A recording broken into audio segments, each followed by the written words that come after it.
Hola a todos. En esta presentación vamos a medir la relación entre dos variables que intervienen en una tabla de contingencia, también llamada tabla de doble entrada. El procedimiento que voy a explicar está diseñado para variables cualitativas nominales, pero también se puede utilizar para variables ordinales y numéricas agrupadas, como van a ser las que utilizaré. Existen otros métodos más específicos para estos casos ordinales, como son por ejemplo el coeficiente de correlación de Spearman o la tau de Kendall. Pero utilizaré este porque es un método general que puede utilizarse en cualquier caso y nos servirá de ilustración. En concreto, vamos a utilizar los resultados de un sondeo realizado a 144 personas. A cada uno de ellos se le preguntó dos cosas: cuál era su edad y cuál era su nivel de estudios. Por ejemplo, 28 encuestados tenían menos de 35 años y estudios secundarios. 25 tenían entre 35 y 55 años y estudios primarios.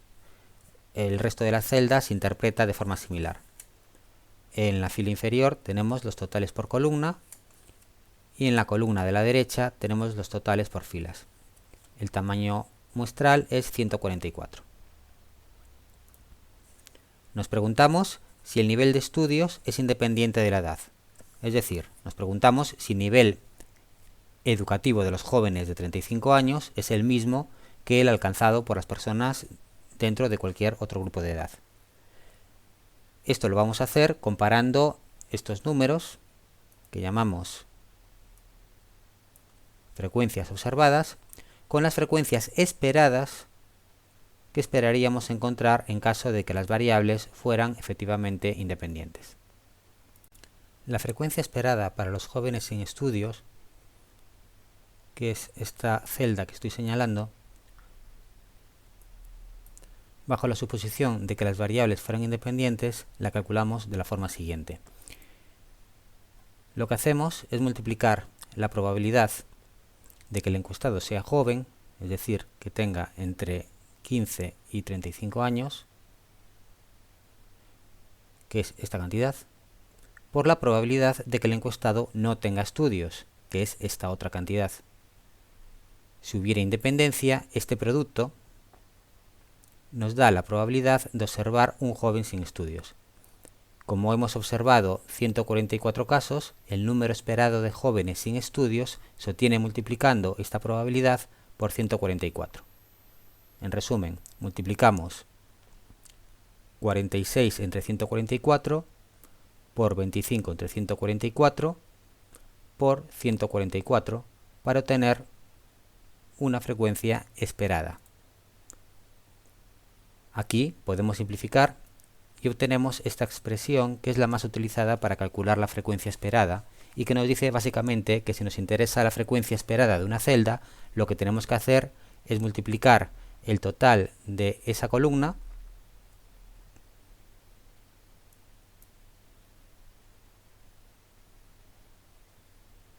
por el total de esa fila y dividir entre el total de encuestados. Con esto lo que tenemos es que la frecuencia esperada de jóvenes sin estudios es de 7,986. De la misma forma, para obtener la frecuencia esperada de los jóvenes con estudios primarios, multiplicamos 46 por 25 y dividimos entre 144. Esto nos da 23. Y de forma similar lo hacemos para las demás celdas. Aquí en morado escribimos todas las frecuencias esperadas. ¿Y cómo medimos la independencia de las variables? Pues lo vamos a hacer midiendo la distancia o discrepancia entre las frecuencias observadas, en color negro, y las frecuencias esperadas, en color morado. Si las variables fueran independientes, los valores esperados y los observados deberían ser muy parecidos, por lo que esa distancia o discrepancia debería ser muy pequeña. Al contrario, si las variables fueran dependientes, esta distancia sería más grande. Cuanto más grande sea la distancia, mayor relación hay entre las variables. Para hacerlo, vamos a calcular el estadístico chi cuadrado, que tiene esta fórmula, donde sigma mayúscula significa sumatorio. Antes de nada, hay que tener en cuenta que esta medida no va a ser fiable si hay muy pocos datos, de forma que las frecuencias esperadas son muy pequeñas. ¿Y qué entendemos por muy pequeñas? Bueno, se suele aceptar que una frecuencia es muy pequeña si es inferior a 5. Aquí vemos resaltadas en rojo estas frecuencias. Es importante que no haya frecuencias esperadas muy pequeñas, o al menos que no haya muchas. El criterio es que menos del 20% de las frecuencias sean muy pequeñas. En este caso, vemos que tenemos 6 frecuencias esperadas menores que 5. Esto supone más del 20% de todas las frecuencias esperadas. Por tanto, no debemos utilizar chi cuadrado. Una solución es agrupar las categorías de menor frecuencia. En este caso podemos agrupar a todos los encuestados de más de 55 años. Vemos que ahora con esta agrupación solo nos queda una frecuencia esperada menor que 5. Y esto es menos del 20% de todas ellas. Por tanto, podemos aplicar chi cuadrado. Lo que vamos a hacer es una suma recorriendo todas las celdas. A la frecuencia observada le vamos a restar la frecuencia esperada. Esto es la discrepancia. Elevamos al cuadrado para eliminar el signo negativo y dividimos entre la frecuencia esperada para cada una de las casillas. Por ejemplo, para la primera celda sería 0 menos 7,986. 0 menos 7,986 elevado al cuadrado y dividido entre la frecuencia esperada.